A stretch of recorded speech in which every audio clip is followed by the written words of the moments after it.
What is going on, guys? Jason Burke here, Styles Clash for Life, coming at you on YouTube, and today I am wrestling with myself. I wanted to review AEW Double or Nothing 2020 that happened this past Saturday, even though I am reviewing and uploading this on Monday. I'm a little late. I did not see the show till a little late, so my review's coming in a little bit later than I would like, but I didn't get a chance to do the write-up because I wasn't timely on Pro Wrestling Journal. But again, if you like this review and you like my feedback, every Wednesday night, and it goes up on Thursdays, I review AEW Dynamite segment by segment with the pros and cons. So if you guys want an AEW Dynamite review every week, please check out ProWrestlingJournal.com. With that being said, let me get to AEW's Double or Nothing 2020, which I thought by and large was a very good show. I thought overall was very, very good. Pretty much at the level of Revolution this year to start the year off. So AEW's big shows, so far, every one of them has delivered. I think there's been like 4 or 5 so far. Every one of them has delivered so far, and I'm excited to bring this to you guys. So the first match, pre-show match, Private Party against Best Friends for the #1 contendership for the tag titles. There was no real build to this. They did have the stakes for the tag titles. Energetic tag match to kick off the show, but I just really wasn't feeling it. There was no build. Private Party really hasn't been there for weeks at a time. I'm not really into Best Friends at all. Private Party had a lot of ring rust. They've been looking a little sloppy on Dynamite or on Dark, and they looked a little sloppy here to me. The match didn't click. The two teams didn't click. I'm not really a fan of Chuck Taylor at all. Trent, I think, is okay, but Private Party was a little sloppy here, a little slow paced. The moves didn't click. They tried a little too much stuff, being creative. The one big positive is they did do Crime Time's old finisher that elevated, I guess, Fireman Carry into a neck breaker. So they did do a shout out to Shad Gaspard. Rest in peace, Shad. So that was nice. But overall, the match was a little sloppy. It didn't really click. It kind of went on too long. It wasn't special in my book. I didn't really enjoy it. But Best Friends did get the win as predicted because they've been there and they've been on a winning streak recently. So they will eventually face Kenny Omega and Adam Page for the tag titles, and I hope that Page and Omega retain these belts and hold the belts for a while because they got a pretty good act going on overall. And then the main show starts and kicks off with the Casino ladder match in place of the Casino Battle Royal. It was a 9-person ladder match where every 2 minutes somebody new would come out. I'm not going to go through every single breakdown here, but Darby Allin obviously killed himself like he usually does.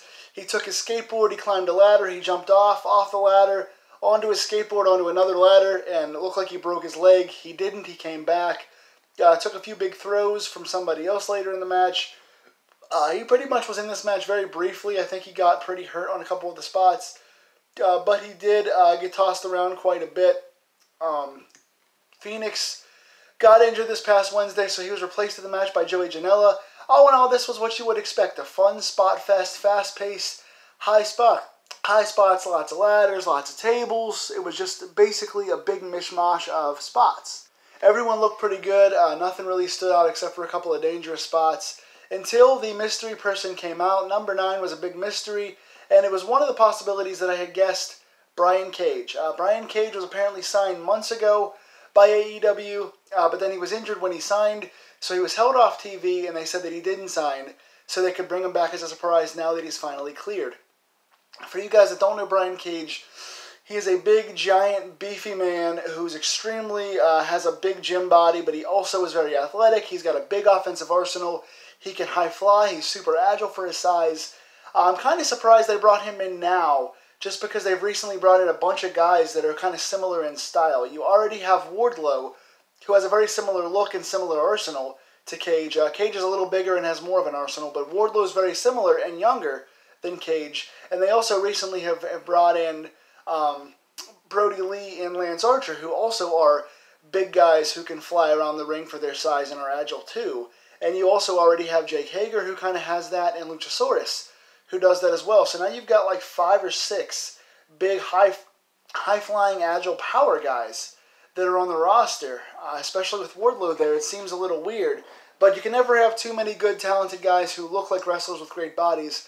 And also Taz is managing Brian Cage. Taz had the opening line in Cage's intro. He came out with him. He came out later in the match to help revive him. So having Taz being a mouthpiece for Cage is a good fit here. Cage is a suplex guy, so is Taz. They seem to fit together personality-wise. Cage is not a great talker, but Taz is. So Cage can be the big intimidating Brock Lesnar guy, and Taz can be the hype man Paul Heyman guy.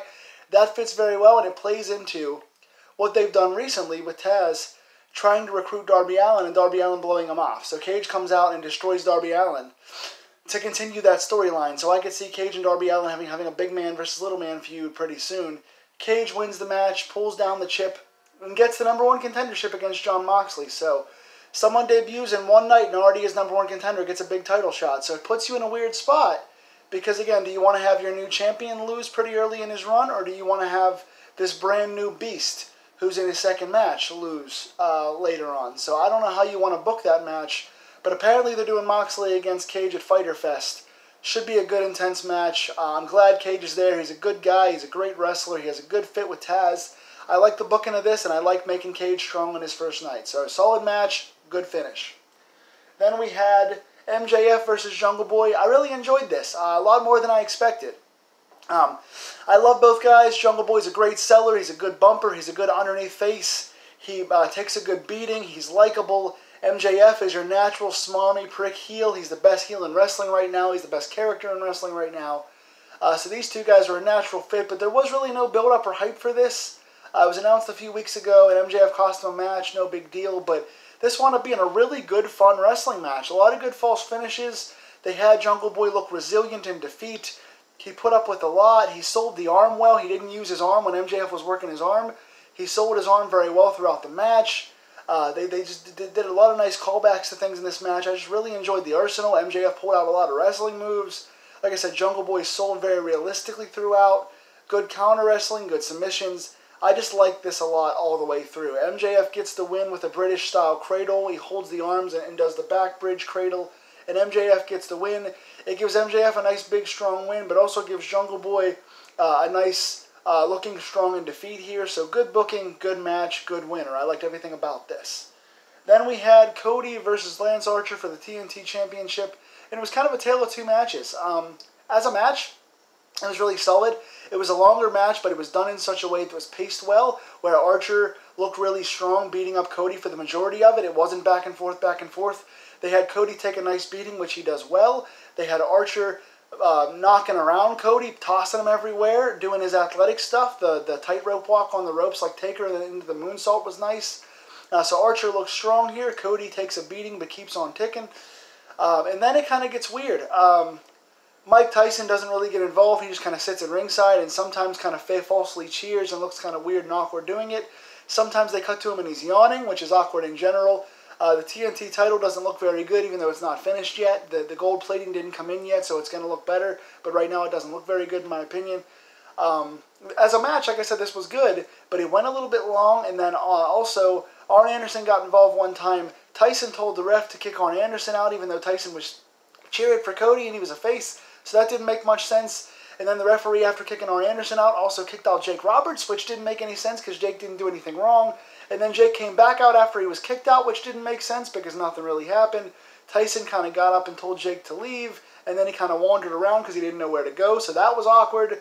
And then Cody wins with two finishers out of nowhere. He hits two crossroads and gets the win. So the interplay with the managers was kind of kept to a minimum. It wasn't really done well. Tyson really wasn't involved. It was kind of awkward. There was some logic stuff that was weird.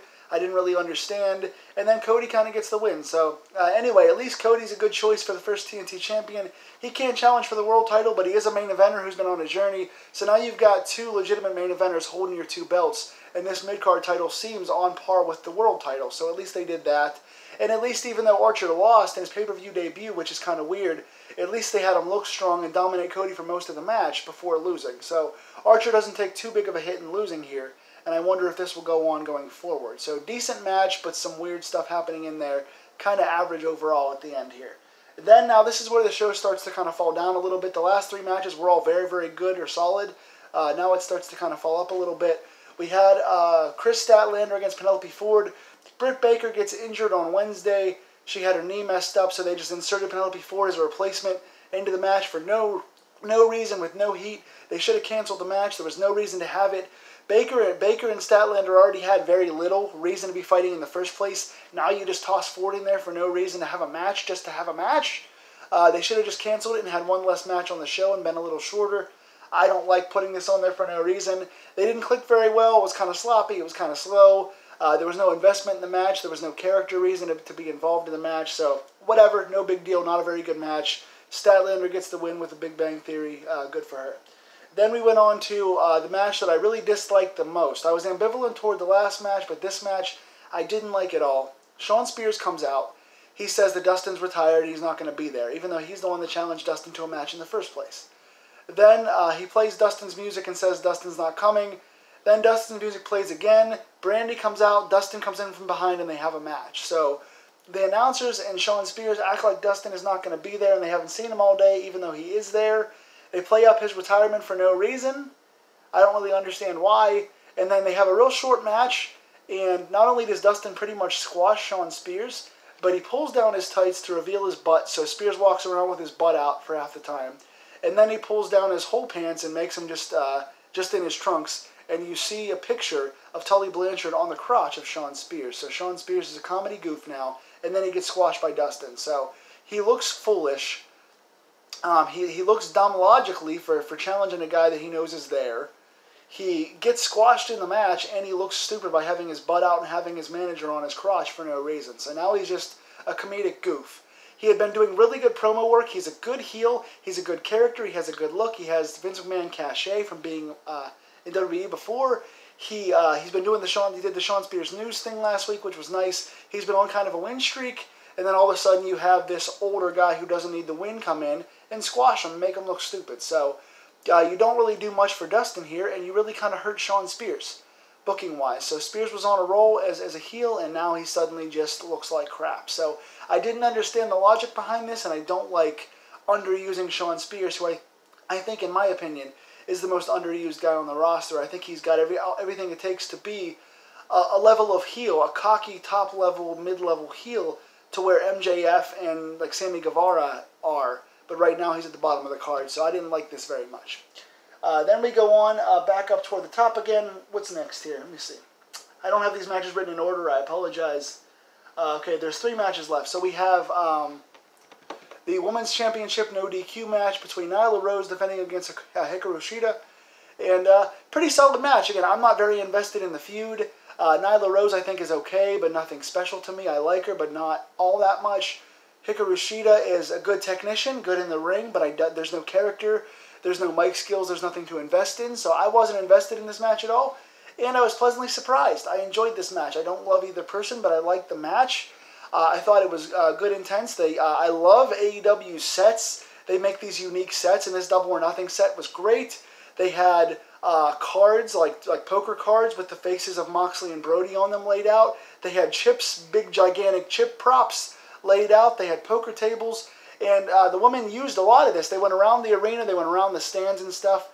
They used the poker tables that Sheeta went through. They used the poker chips during this, which was nice. I really enjoyed the use of the set. I enjoyed how unique it was. The brawl looked pretty good. The stuff looked pretty tight. They broke a kendo stick over Nyla Rose.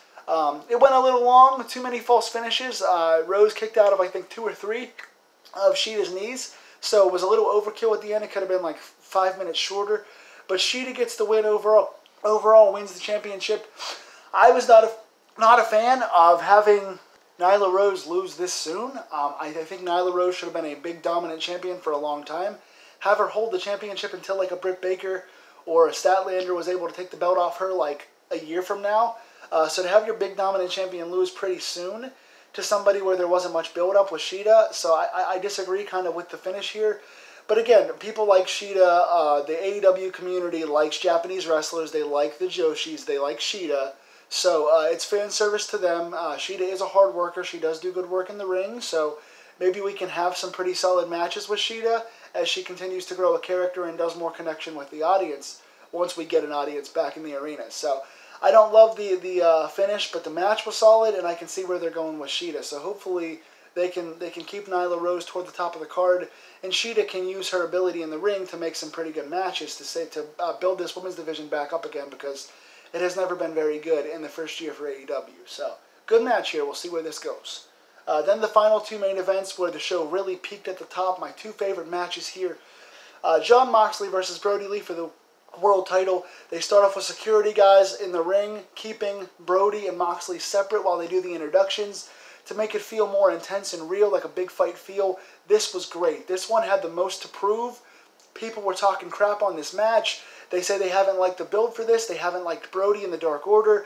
I'm a huge personal fan of Brodie, and I want AEW to use Brodie as a main eventer, and I want him to be a big deal here. And obviously Moxley has the same thing, leaving Vince to go to AEW. So this was two guys who were held down by Vince and are now in a different company, and I really was invested in wanting to see this be a great match, and it had a lot to prove, and I think it did. I really enjoyed this. It felt real the whole time. It was intense. It was a brawl. They did some hardcore stuff, and the referee let it go because it was a world title match, so there was no problem with logic here.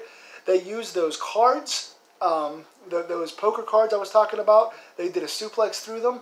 Brodie suplexed Moxley on a guardrail. They did some topes to the outside, showing their athleticism. Brodie did his helo in the ring. They did a lot of good offense, a lot of tight brawling, a lot of technical hard-hitting stuff. They just made it feel real. They at one point did a DDT through the stage, a la Taz and Bam Bam Bigelow. First time since 1998 that I saw two guys go through a stage. There was a paradigm shift through a stage. Moxley gets back up. Brodie gets back up. Moxley gets a second paradigm shift. Brodie kicks out at 1. Third paradigm shift. Brodie kicks out at 2. And then Moxley chokes out Brodie, and Brodie passes out bleeding. So you find a way to keep Moxley tough, and Moxley retains his belt, but Brodie goes through the stage, kicks out of 2 of Moxley's finishers, and then passes out bleeding and does not tap out in the submission hold. So Moxley looks tough and retaining, and Brodie takes a ton of punishment and doesn't give up in losing. So you find a way to keep Brodie strong and still keep Moxley as champion. So the booking was very well done here. The match was good, it was diverse, it felt real, and the right guy won, and you didn't bury either guy. So good booking here. If you would have told me 3 months ago that they would have had Lance Archer and Brodie Lee both lose in their pay-per-view debut matches, but yet still come out looking strong, I would have said you were crazy, but AEW did it. So nice job booking, keeping both guys strong here. Excellent match. Main event. Man, this one's going to be controversial, but they had this 5-on-5 on the football field, Stampede, Arena Stampede, I forget what it's called right now. Stadium Stampede, Inner Circle versus Elite, and I love this. You guys will know by watching my WrestleMania reviews, talking about AJ and Taker, talking about how much I loved Wyatt versus Cena at WrestleMania. I like cinematic matches, and I love this. They shot this overnight. It was not live. It was shot for hours and hours the night before.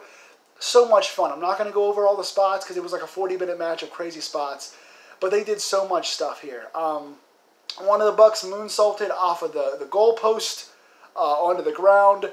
Adam Page rode a horse in and chased down Guevara. Adam Page went to the bar and had a bar showdown with Hager, where he springboarded off the back of Omega for a buckshot lariat. He got slammed on the pool table. They broke bottles. They brawled all over the Jacksonville, the VIP bottle service area.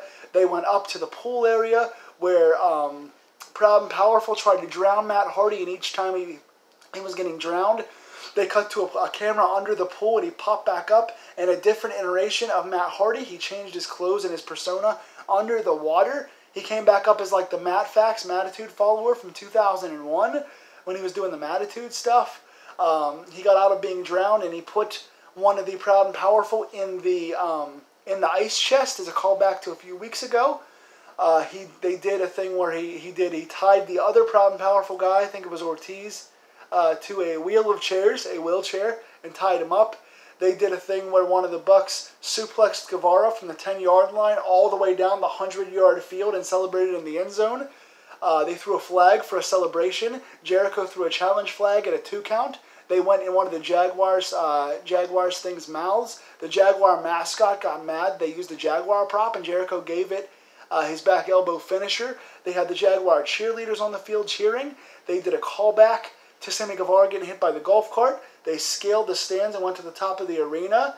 And Kenny Omega pinned Sammy Guevara with a one-winged angel off of the top of the stadium through a bunch of tables, like a 20-foot drop through a bunch of cardboard and tables and stuff set up. So the Elite win. Omega pins Guevara. And there's so many callbacks, so many character things with Hardy and with Paige and the horse. They used all the previous storytelling in this. They used all of the arena in different settings. They used the football euphemisms. They used the ring a little bit. They used the goalposts. They used different rooms in the arena. They used the entire thing. They brawled everywhere. They did unique stuff. They did comedy. So I liked it. It's not going to be for everyone. It's not a traditional wrestling match. It's not going to be for the purists, people that don't like it, but always want to take it seriously. So it's going to be controversial, but I had a lot of fun watching this, and my friend and I laughed the entire time, and we liked all the callbacks and stuff. So if you're having fun with your friends and you're laughing and enjoying it, and they still had an intense brawl, you know, why not? Why not? Why not enjoy it? Wrestling is fun. And I don't like a lot of comedy in my wrestling. I don't like a lot of the comedic wrestlers. I don't like Marco Stunt. I don't like Orange Cassidy. I don't like Nakazawa. So I'm not a big comedy guy, but stuff like this, cinematically, with callbacks and characters, I like stuff like that. So all in all, best matches, I thought the best match of the night was Brodie and Moxley. Great brawl, good use of the arena.